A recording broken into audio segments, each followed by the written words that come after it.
नमस्कार, मैं chief editor anti corruption India news से आज उत्तर प्रदेश से कानपुर शहर में मौजूद हूँ। जैसा कि एंटी करप्शन इंडिया न्यूज़ की टैगलाइन है, भ्रष्टाचार जुर्म के खिलाफ हर पल आपके साथ। आज जीरो ग्राउंड पर आकर मैं उस प्रकरण को अवगत करा रहा हूँ। वो कोई और प्रकरण नहीं है, वो हमारे ही एंटी करप्शन इंडिया न्यूज़ के प्रबंध संपादक मोहम्मद वज़ीर का है, जो कि एक बीमारी से ग्रसित थे और काफ़ी समय से बीमार चल रहे थे, जिनका इलाज उनकी पत्नी द्वारा किया जा रहा था। यहाँ से लेकर काफ़ी होम अस्पतालों में और काफ़ी यहाँ के जितने नर्सिंग होम थे, काफ़ी जगहों पर इलाज होने के बाद या उनका देहांत होने के बाद उनकी पत्नी को इनके ससुराल वाले प्रताड़ित कर रहे हैं, इनको परेशान कर रहे हैं, इनको मार रहे हैं। और क्या प्रकरण है, इन्होंने हमारे कार्यालय में शिकायत की है। उस शिकायत के आधार पर आज मैं इनसे पूछ रहा हूं और जानकारी दे रहा हूं और आपको अवगत कराता हूं। क्या नाम है आपका? रजिया। रजिया जी, वज़ीर के इंतकाल के बाद आपके जो ससुराल वाले हैं, उनका क्या रवैया रहा आपके साथ? हम मिट्टी लेके आए और हमको सब लोग भगाना चालू कर दिए, कहीं भाग जाओ यहाँ से, तुम्हारा कुछ भी नहीं है। नहीं हमने कुछ बोला तो हमको हमारा बाल पकड़ के दीवार में लड़ा दिए, फिर भी नहीं बोला। सवेरे के जब मट्टी चली गई सुबह के, तो हम बोले भैया से कि चलो, उनके लड़के से बोले कि चलो हमको रूम पर कर दो, यहाँ पर हम नहीं रह पाएंगे।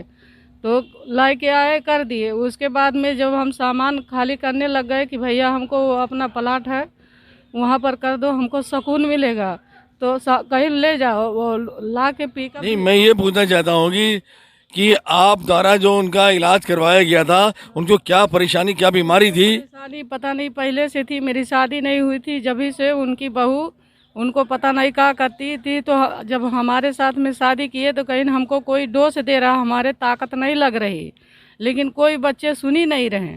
उसके बाद वो जाता होते गया दवा इलाज कराते कराते कुछ पता नहीं चल, डॉक्टर भी नहीं पता पा रहे। कोई कह रहा लेबर में पानी है, कोई कह रहा हार्ट में पानी है। आप ये बताइए, ये शादी आपकी कब हुई है? 2015 में शादी हुई है।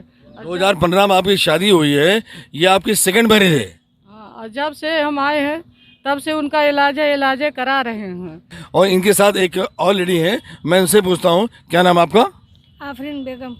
आफरीन बेगम, आप इनकी कौन है? हमारी ये बहन है सगी, हम इनकी बहन है। आप इनकी सगी बहन है। तो ये जो पड़कड़ हुआ है, जैसा कि इनके पति अभी उनका देहांत हो गया है, वो मर गए हैं, उसके बाद से आपने क्या देखा, उससे अवगत कराएं। जी, हमने जो है अपने घर पे थे और फ़ोन आया मेरे बहन को कि जो है वजीर भाई का इंतकाल हो चुका। हम खबर सुनते हैं जो है कि अपने बहन के घर गए, तो ये पता चला वहाँ पे कि उनका बेटा अपने घर मिट्टी लेकर आएगा। फिर वहाँ पे जब हम गए तो देखते हैं क्या कि मेरे बहन को सब भगा रहे, मार गाली दे रहे। फिर अपने बहन को हमने चुप करा के रखे। फिर उसके बाद में जुम्मे वाले दिन मिट्टी जा चुकी थी। नहीं, वो लोग जो भगा रहे थे वो कौन लोग थे? वो उनकी जो है कि वो पहली पत्नी की तीनों बेटियां थी।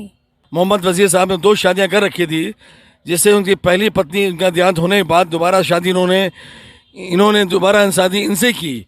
और इन्होंने कितने साल आप साथ रही हैं? 7 साल ये साथ रही हैं। उसके बाद उनकी जो तबीयत ख़राब हुई, उसका इलाज कराती रही हैं। उसके बाद उनका इंतकाल हो गया। अब इंतकाल होने के बाद से जो प्रक्रिया चल रही है उनके ससुराल वालों की, वो इनको तंग कर रहे हैं, परेशान कर रहे हैं। जिस तरह इन्होंने शिकायत लिखकर हमारे कार्यालय में दी है, उसके आधार में मैं इनसे, इनको बुला के मैं इनसे पूछ रहा हूँ क्या प्रकरण है। ज़रा आप और बताइए। हमको कह रहे हैं कि आए तो मोबाइल मांग रहे हैं। हम कहे मोबाइल भैया कहाँ पर रखा, हमको नहीं पता है, मिलेगा तो दे देंगे। तो कहीं नहीं दोगी तो हम FIR कर देंगे कि हमारे बाप को 2 महीना कैद में रखी थी और मार दी है। फिर भी हमने चुप हो गए। फिर भी हमको वाइब लगा रही, जबकि जितना इनके पैसा आते गया, दवा कराते गए, हम जेवर गहना सब बेच के करा दिए हैं। और ये कुछ जगह नहीं बाकी है कि नहीं कराए। सारे मोहल्ले वाले जानते हैं, स्टेशन वाले जानते हैं, फिर भी क्या कहते हैं कि हमारे बाप को तुमने मारा है। जैसा कि इनका कहना, आरोप इनके ससुराल वाले जो इन पर आरोप लगा रहे हैं कि मुकदमा लिखा देंगे, FIR लिखा देंगे, मेरे बाप को आपने 2 महीने कैद कर लिया और उसके बाद उसको मार दिया। लेकिन इनका ये कहना है कि मैंने अपने आप को बर्बाद करके सारी अपनी जेवर वगैरह मैंने सारा पैसा अपना लगा कर उनका इलाज कराया। अब किस्मत की बात है वो नहीं बचे, वो एक अलग बात है। अब आगे क्या कहने जा रही हैं? अब वो ड्राइवर को अपने बाप के पास कौन फ़ोन कर रहा कौन नहीं, हमको तो खुद ही नहीं पता। इनका बाप मना कर दिया कि हमारी कोई औलाद नहीं, हम तड़प रहे हैं, कोई काम में नहीं आता हमारे, तो हम किसी से बात नहीं करेंगे, हमारे कोई औलाद नहीं है। ये बताइए, जब आपने दूसरी शादी की तो ये इनके घर वालों का और इनकी बेटियों का, इनके लड़के का वजीर साहब से क्या संबंध है? कैसा बर्ताव था इन लोगों का आपस में? इनके बच्चे इनका खुद नहीं ख्याल करते थे कि हमारा बाप मर रहा कि जी रहा, कुछ भी नहीं ख्याल करते थे। हम उसे सब बता दिए कि हमारे लड़के हमारे हित नहीं है तो तुम्हारे कहाँ से होंगे, हमारे न रहने के बाद में वो धक्का मार के निकाल देंगे। आखिर वही काम किए। और जबकि मनोज ड्राइवर और हम कहाँ कहाँ लेके चले, वो लड़का से बदतर वो जाना माना पाला पोसा। अब ये मना कर दिए कि किसी का फ़ोन उठाना नहीं, बताना नहीं कि हम कहाँ हैं। अब उसको फंसा रहे हैं कि क्यों बताया नहीं, हम मार देंगे, फंसा देंगे, पुलिस के हवाले कर देंगे। वो डर के मारे कहाँ भाग गया कुछ पता नहीं है। जैसा कि इनका कहना है कि जो ड्राइवर जब से बीमार चल रहे थे, वो ड्राइवर सारा दिन उनके साथ रहा और सारे हर जगह पहुंचा, हर जगह जहां जहां इलाज हुआ वो साथ रहा। और उसके बाद उसको भी वो दोषी मान के उसको भी धमकियां दी। जो अपने घर से हटा हुआ है, भागा हुआ है, उसका पता नहीं चल रहा है और ड्राइवर कहाँ गया, जो इस प्रकार का चश्मदीद गवाह है। लोग क्या कर चाहते हैं? उनके बेटे ने कहा, वजीर भाई के बेटे ने कहा कि जो है कि अपने रूम पे चली जाइए। फिर मेरी बहन हम लेके चले आए। फिर उसके बाद में बेटे से उन्होंने राय मशवरा लिया कि हमको शुक्लागंज भेज दीजिए। तो उनके बेटे ने इजाज़त दे दी कि अम्मी आप जाइए सब सामान लेके। 3 तारीख के सामान जब समेटा जाने लगा तो उनकी 6 तारीख को फिर उनकी तीनों बेटियां और बहू वजीर भाई की और दोनों खाला और उनके मामू और उनके फुफ्फी की बहू, सब लोग ने मिल के आ करके जो हैगा हमारे बहन को मारने लगे। जैसे ही मारिन वैसे ही हम बीच बचाव करने लगे तो हमको भी मारिन बाल पकड़ के। और हमारी बेटी खाना लेकर आई थी खिलाने के लिए, उसका ऑपरेशन हुआ था, ऑपरेशन से बच्चा हुआ था, पैर हीना ने मार दिया पेट में, उसके जो है कि तकलीफ है। जैसे उन्होंने अवगत कराया कि इनकी बेटी के भी पेट में लात मारी गई, इसका ऑपरेशन हो चुका था, उसके टाके लगे थे, उसके चोट काफ़ी आई है। और उसके बाद क्या आपने पुलिस को सूचना दी? जा रहे थे पुलिस को सूचना दी तो गाड़ी मार करके अंदर करके उनका दामाद वजीर भाई का दामाद अंदर कर दी तो बाहर से दरवाज़ा बंद कर दी। इनका कहना है कि पुलिस के पास जाने से मैं रोका गया और मुझे ताले में बंद कर दिया गया। और इस तरह से ये वारदात जो हुई है, इससे ही प्रतीत होता है कि इनके घर वाले इनके खिलाफ हैं और इनके खिलाफ जो है षड्यंत्र रच रहे हैं और कुछ भी बड़ा वारदात इनके साथ कर सकते हैं। और मैं इनसे पूछता हूँ, वजीर साहब की पत्नी से, क्या पकड़ है, कुछ और बताने जा रही हैं? बताइए क्या बताना चाहती हैं आप? हमको सामान नहीं ले जाने दे रहे, कह रहे हैं कि हमारी अम्मी का है। जब उनके लड़का से हमने पूछा कि तुम्हारी अम्मी का है, कि मेरा तो कहीं नहीं, मेरी अम्मी का तो कुछ नहीं है, आप ही का, हम ही विदा करा के लेके आए थे। हमको मारे हैं, हमारी बहन को भी मारे, हमारे बहन के लड़की को पेट में मारे, उसके टाँका लगा है, उसका दर्द कर रहा है।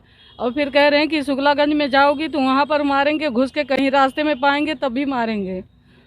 अब बताइए हम क्या करें? जिस तरह वजीर साहब की पत्नी दर बदर भटक रही हैं और इनको न्याय नहीं मिल रहा है और ना ही कोई इनके ससुराल वाले साथ दे रहे हैं, और ये अब आज यहाँ पे आई हैं अदालत में और यहाँ के डीसीपी महोदय से भी मिल रही हैं। जो प्रकरण आपके सामने आया है, इसको आपने संज्ञान लिया है, इस प्रकरण में क्या कार्रवाई करा रहे हैं आप? जैसा पहले बताइए आपका नाम क्या है? मेरा नाम मेवाल एडवोकेट है। जैसा कि पीड़िता ने मेरे पास मुझे अवगत कराया है, आई और मुझे अवगत कराया है कि मेरे पति थे जो कि वजीर साहब थे, मोहम्मद वजीर। इन्होंने पहले 10 साल पहले शादी की थी, जो उसकी पहली पत्नी का इंतकाल हो गया था। इसके बाद इन्होंने 11/3/2015 को मुझसे निकाह किया था। इसके बाद उनके साथ मैं बराबर आज तक रही हूँ। और इसके बाद जो अभी 6/3/2022 को उनका इंतकाल हो गया, जिसकी बीमारियाँ में तमाम मैंने इलाज कराया, दवाई नर्सिंग होम में ले गया। जहाँ तक कि मैंने अपने घर के पूरे गहने, बम्बई मेरा एक मकान था, उसको बेच कर हमने लगभग करीब 15 लाख रुपया लगाकर पूरा दवा इलाज कराया, फिर भी वो किसी कारण बस बच नहीं सके। और उपरोक्त दवा इलाज के समक्ष गवाह, मतलब जो कि उनके ड्राइवर मनोज कुमार थे, ये सब उनका इलाज उनके सामने किया गया था। इसके बाद जब इनका इंतकाल हो गया, इंतकाल के करीब 3 दिन बाद 6 तारीख को सुबह 12:30 से 1 बजे पहली पत्नी के लड़के मोहम्मद महबूब और इनकी पत्नी साबिया, इनकी बहन हिना, राबिया और रजिया, इन तीनों और राजू उनके, जो कि उनके बहनोई, 3 लोगों ने मेरे घर में आके मेरे साथ मारपीट गली और कहा कि तुम यहाँ से भाग जाओ, तुम्हारा यहाँ पर कुछ नहीं है। इसके बाद मैं जो है थाने भी जाने की कोशिश की तो मेरे घर के अंदर का दरवाज़ा बंद कर दिया, मुझे घर में कैद कर रखा। और इसके बाद मेरी बहन और मेरी बहन की लड़की मुझे खाने के लिए लेकर आए थे, 3 लोगों ने उसको भी मारा पीटा, जिससे मैं बहुत ही परेशान हूँ। अब आप इन पीड़ित जो आपके पास आए हैं, इनको क्या न्याय दिलवा रहे हैं? आगे की क्या कार्रवाई है, क्या स्टेप है आपका? इनके लिए न्याय की कार्रवाई है कि मोहम्मद वजीर साहब से संबंधित जो भी प्रॉपर्टियां हैं, उसमें जो भी इनका शेयर बनता है, उनको कानूनी रूप से, इनको विधिक रूप से पूरा इनका हक दिलाएंगे। जैसा कि इनके वकील मेवालाल जी ने हमको अवगत कराया कि जो भी वजीर की प्रॉपर्टी है, उस प्रॉपर्टी में इनका हक जो है उसको मैं दिलाऊंगा, उसके लिए न्याय की लड़ाई लड़ूंगा और दोषी को मैं जेल भेजूंगा। जो लोग इनको परेशान कर रहे हैं, मैं उनके खिलाफ भी एक्शन लूंगा, कार्रवाई करूंगा। और मैं देख रहा हूँ यहाँ पे एक लड़का यहाँ मौजूद है। यहाँ पे जी, मेरा नाम मोहम्मद दिलशाद अली है। दिलशाद अली साहब, आपने क्या देखा इस प्रकरण में, क्या मामला था, आपकी जानकारी में क्या है? मामला कुछ नहीं था सर, वहाँ पे एक्चुअली में इनका सामान लेने गए हम लोग। अब अपने घर आना चाह रही थी शुक्लागंज अपने भतीजों के पास, तो वहाँ उन्होंने पहले कहा कि हाँ ठीक है चले जाओ, फिर उसके बाद अपनी बहन और बीवी को भेज के उनके हाथ इनको मार खिलवाया, काफ़ी पीटा इन लोगों को। हम लोगों को अंदर जाने नहीं दिया, अगर जाने की कोशिश किया तो जाने नहीं दिया ना अंदर। आप लोग वहाँ मौजूद थे? जी हम लोग मौजूद थे। सामान आप लोगों ने विरोध किया? जी हम लोग को जाने ही नहीं दिया ऊपर। सारी औरतों ने कुंडी लगा के अंदर इनको मारा पीटा अकेला, पाके हम लोगों को जाने नहीं दिया। मोहल्ले वाले वहाँ की, उनकी गतिविधियाँ क्या थी?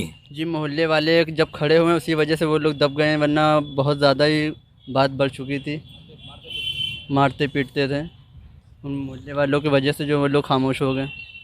जैसा कि इनका कहना है, मोहल्ले वाले वजह से लोग खामोश हुए। इस तरह इनके खिलाफ जो भी बदतमीजियाँ और जो इनके साथ हरकतें हो रही थी, उससे मोहल्ले वालों को विरोध करने पर वो सब थमी।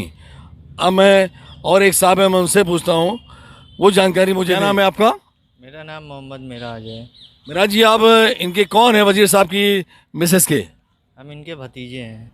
तो आपने इस प्रकरण में क्या देखा, क्या सच्चाई देखी, उससे अवगत कराएं। जी हम लोग गए थे, 3-4 लड़कों को हम लेके गए थे शुक्लागंज से सामान खाली कराने। शुक्लागंज में इनको शिफ्टिंग होना था, वहाँ गए। हमारी इनके बेटे से बात हो चुकी थी, उन्होंने खुद इजाज़त दी थी कि आप सामान यहाँ से ले जाइए। उन्होंने लोडर भी भेजा था, तो हम लोग सामान उतार रहे थे तो उनकी बेटी यहाँ आई, उन्होंने रोक दिया, हम लोग रुक गए। तो हमने ये बोला कि आप कल्लू भाई से बात करिए इनके बेटे से, तो बोली ठीक है। बाहर फिर थोड़ी देर हम लोग बैठे रहे, उसके बाद लड़के जो थे हमारे साथ में गए थे सामान उतरवाने, उनको भी उन्होंने मना किया कि एक भी सामान अगर ले गए तो आप लोग के खिलाफ़ थाने में FIR करेंगे।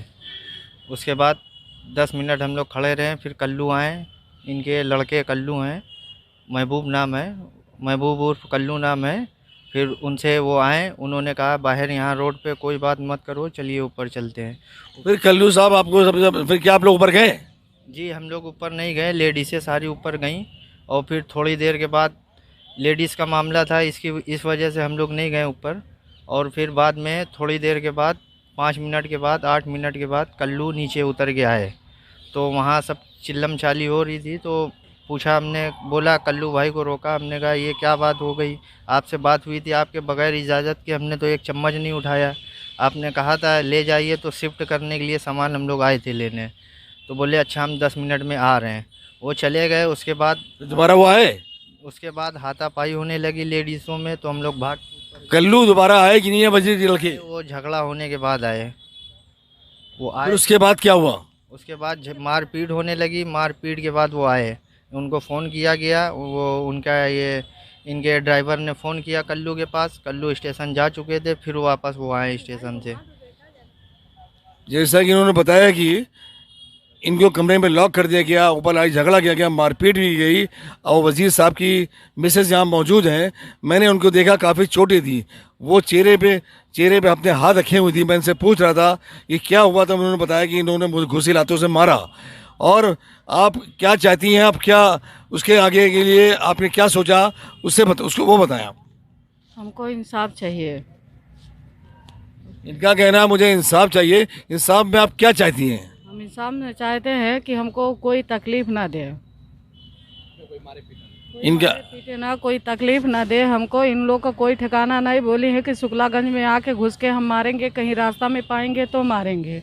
जैसा कि इन्होंने मकान वहाँ से हटाकर शिफ्ट कर लिया है शुक्लागंज में, और इनको वहाँ भी खतरा बना हुआ है। इनका ये कहना है कि ये लोग कभी भी आकर वहाँ पे मेरे पर हमला कर सकते हैं, मुझे इससे हमला कर सकते हैं, इससे मुझे सुरक्षित किया जाए, पुलिस हमें हमारी मदद करे। और जैसा वकील साहब ने कहा कि मैं उचित कार्रवाई करा के दंडित कराऊंगा दोषियों को और इनको न्याय दिलवाऊंगा। अब अगली अपडेट में किसी नए प्रकरण से अवगत कराएंगे। तब तक के लिए राष्ट्रीय खबरों से बने रहिए एंटी करप्शन इंडिया न्यूज़ के साथ। मैं चीफ एडिटर अख्तर हुसैन, नमस्कार, जय हिंद। सब्सक्राइब करें हमारे YouTube चैनल को और बने रहें हमारे साथ।